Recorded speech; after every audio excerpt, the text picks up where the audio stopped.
미국의 인플레이션 감축법이 상원을 통과한 게 2022년 8월 16일이었습니다. 그로부터 2년이 지났습니다.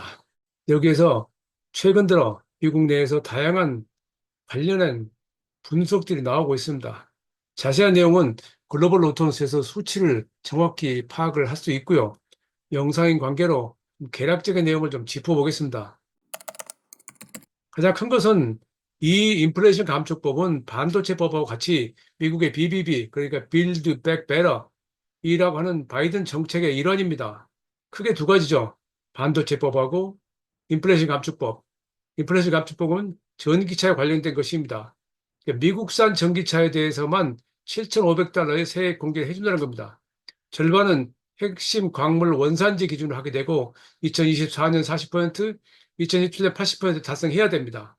그 절반은 북미산 배터리 부품을 사용해야 되는데 2023년 50%, 2028년에 100%까지 해야 됩니다. 목표가 그렇다는 얘기입니다. 일단 이 정책은 외관상 화석연료에서 재생에너지로 간다 하는 큰 틀에서 굉장히 긍정적인 내용입니다.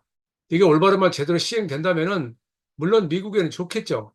그러나 그 한편으로 처음에 등장했을 때부터 저는 미국산 전기차에만 세액 공제라는 이기주의다, 보호무역주의다, 그리고 리쇼어링이라든가 프렌드쇼어링이라는 단어 중에서 미국 중심 세계를 추구한다라는 점에서 이게 옳은 것이냐 하는 비판을 했었습니다. 그때 미국에서는 인플레이션이 상당히 심각했었죠. 이게 법의 이름대로 인플레이션 감축법인데 사실은 저는 그때 뭐라고 하냐면 인플레이션 조장법이라고 비판을 했었습니다. 이유는 가격이 올라가기 때문에 부품망, 공급망 붕괴로 여러 가지 가격이 인상되고 그로 인해서 소비자들이 다 그 인상된 만큼의 피해를 본다는 그런 내용이었죠. 또 한국 측면에서는 또 다른 차원에서 들여다봤습니다. 저는 그때. 유럽하고 한국은 제조업체는 미국의 혜택, 보조금을 빌미로 미국의 생산 시설을 옮기면 되죠. 현대자동차든 삼성전자든 옮기면 기업체 차원에서 문제가 없을 것입니다. 근데 국가적 차원에서는 우리나라에서 일자리가 줄고 산업 생산이 감소합니다.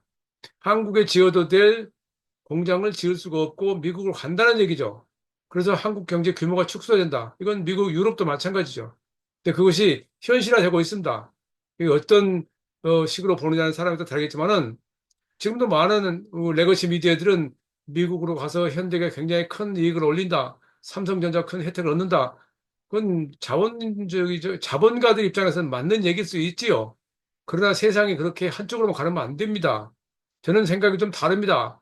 물론 20세기 말에 토요타 등 일본 자동차가 해외 현지 생산을 늘리면서 세계 자동차 시장을 장악했던 그런 경우를 생각하지만 그렇다고 토요타가 세계 1위 자동차 했다고 해서 일본의 거시경제 지표가 올라간 건 아닙니다. 좀 우리는 그 일반적으로 그런 식의 논리에 너무 경도돼 있다 보니까 한쪽으로만 생각하는 경향이 강한데 생각을 달리한다는 게 제 주장입니다.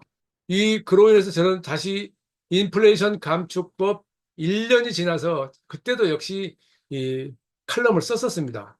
그때 큰 제목은 중국 공급망에 유령만 하게 했다 이런 것이 주였습니다. 1년 동안에 그 IRA 인플레이션 감축법하고 반도체 가격법으로 미국의 제조업 분야에서 약 2,300억 달러가 투자를 발표했다고 하는 데이터가 있었습니다.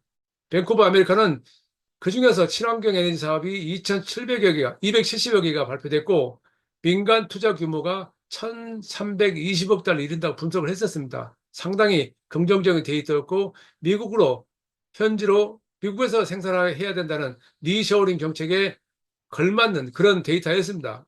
그런데 여기서 지켜봐야 할 것은 그때 투자를 주도한 것은 다름 아닌 한국이었습니다.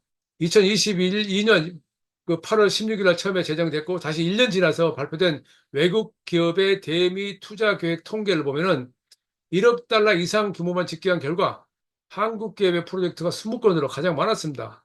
유럽연합 회원국 기업들은 19건으로 그 다음이었고 일본이 9건, 캐나다가 5건, 타이완이 3건이었습니다. 이건 영국 주간지 파이낸스 타임즈가 분석해 놓은 자료인데요. 이게 과연 어떤 일이 있는지는 우리가 분명히 짚고 넘어갈 필요가 있는 내용입니다. 어쨌든 미국의 입장에서 보면 성공을 했죠. 그러나 저는 그런 국가적인 관계보다 더 크게 생각하는 것이 탄소 중립입니다. 전 세계에 흩어져 있는 각종 원자재를 효율적으로 사용해서 최대한 저가를 사용할 수 있다면 그로 인해서 이산화탄소를 줄 수 있다는 게 제 생각이었었는데 그것과는 전혀 다른 쪽으로 흘러가고 있는 것입니다. 작년에 그 1년째에 미국 인플레이션 감축법에 의해서 일어난 일들 몇 가지 더 살펴보면 삼성전자가 11개 프로젝트의 반도체 공장을 투자한다고 발표했었고요. 그때까지. 그리고 전기차와 배터리 관련해서도 현대차그룹하고 LG에너지솔루션, SK온, 삼성 SDI 등의 수십조 원의 투자 계획을 발표했습니다. 이로 인해서 그만큼 한국에서는 기회를 잃는 거죠. 한국은 생산할 수 있는 기회를 잃는 겁니다. 공장 건설할 수 있는 기회를 잃는 겁니다. 그 배경은 있습니다. 이걸 무작정 기업체들의 탓으로만 돌릴 수 없습니다. 한국의 에너지 정책 후퇴한 게 가장 큰 문제죠. 재생에너지 비율을 당초 2030년 30.5%를 했던 것을 21.5% 낮춰버린 겁니다. 더불어서 한국에서는 알리백 참여 기업이 적었습니다. 그만큼 재생에너지 비율이 낮다는 건데 알리백으로 생산한 제품만 수출받겠다, 수입한다라고 하는 그런 나라들이 늘어나면서 기업들이 늘어나면서 기업체들이 한국에서 생산해서 그것을 팔 수 있는 기회가 없기 때문에 미국으로 가는 것을 탓할 수는 없습니다. 어쨌든 그걸 종합적으로 살펴봐야 한다는 얘기를 하고 싶은 겁니다. 더불어서 미국의 인플레이션은 지금도 그렇지만 그대로입니다. 지금도 미국은 인플레이션 낮추기 위해서 정치적인 이 논리로 대응하고 있습니다. 더 큰 재앙을 낳을 것이라는 우려에도 불구하고 경고에도 불구하고 지금은 선거철을 맞아서 그들의 입맛대로 바꾸는 나쁜 정책을 쓰고 있다는 비판이 늘고 있습니다. 더불어서 전기차 판매도 증가가 둔화되면서 지금 이런 것들이 과연 제대로 가느냐 하는 것은 좀 더 심도 있게 지켜봐야 할 것 같습니다. 어쨌든 여기서 우리가 알아야 될 게 그 사이에 1년 동안, 1년 지난 상황에서 망관하고 히토리 등 주요 원자재가 중국 지배력이 절대적이라는 것이 다시 확인됐다라는 것이 중요한 이슈입니다. 또 하나, 중국 태양광 기업 8곳 중 5곳이 캄보디아나 말레이시아, 태국, 베트남 등을 통해서 다시 말해서 제3국에서 생산을 해서 미국으로 수출한다는 겁니다. 그러니까 겉보기에는 캄보디아산, 말레이시아산이지만 실제는 중국산입니다. 그러니까 미국으로 수출하는 태양광 패널 75%가 동남아시아산이었고요. 핵심 태양광 제품의 중국산 점유율이 95%입니다. 이 중국 업체들은 제로섬 게임을 통해서 가격을 낮추는 전략을 통해서 다른 업체들이 덤빌 수 없는 상황을 만들어버린 겁니다. 더불어서 그 사이에 1년 사이에 IRA, 인플레이션 감축법이 제정된 지 1년 사이에 지급된 보조금 60% 이상이 외국 기업들이 가져갔다 하는 이야기들을 하고 있습니다. 그러니까 쉽게 간단하게 갈 수 있는 얘기는 아닌데 우리는 무작정 그렇게만 이야기하는 것 좀 안타깝습니다. 어쨌든 그리고 다시 2년째 됐습니다. 지금 8월 16일이 인플레이션 감축법 제정 2년째입니다. 그 2년 동안 3,820억 달러 투자 발표가 있었습니다.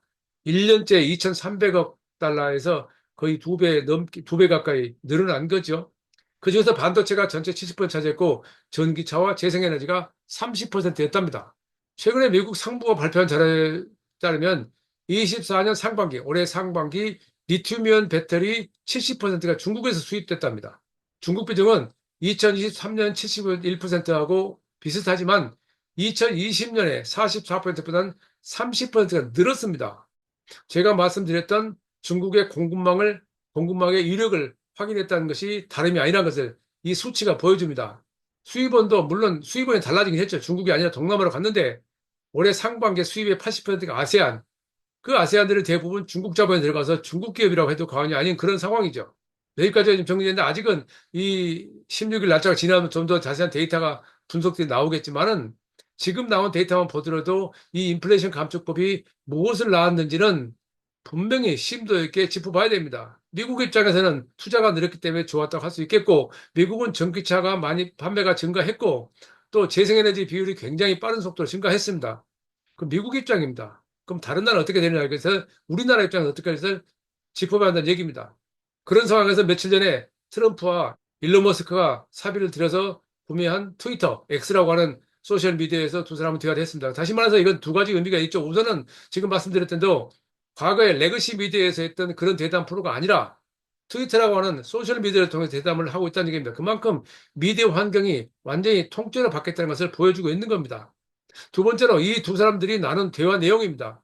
일론 머스크에 대해서 트럼프는 여러 가지 다양한 이야기를 하고 있습니다. 물론 지난달만 하더라도 일론 머스크가 트럼프의 정치 자금을 4,500만 달러씩 지급한다, 지원한다라는 것에 대해서 유세장에서 그것을 자랑스럽게 떠들었었습니다. 그런데 공개석상에서 질문을 하자, 기자들 질문을 하자 일론 머스크도 트럼프도 부인했습니다. 내막을 모르죠. 부인했다면 두 사람이 만났을까요?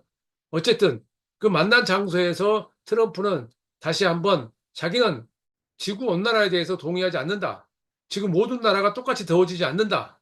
라는 기존의 정책을 그전의 자세를 바꾸지 않았습니다.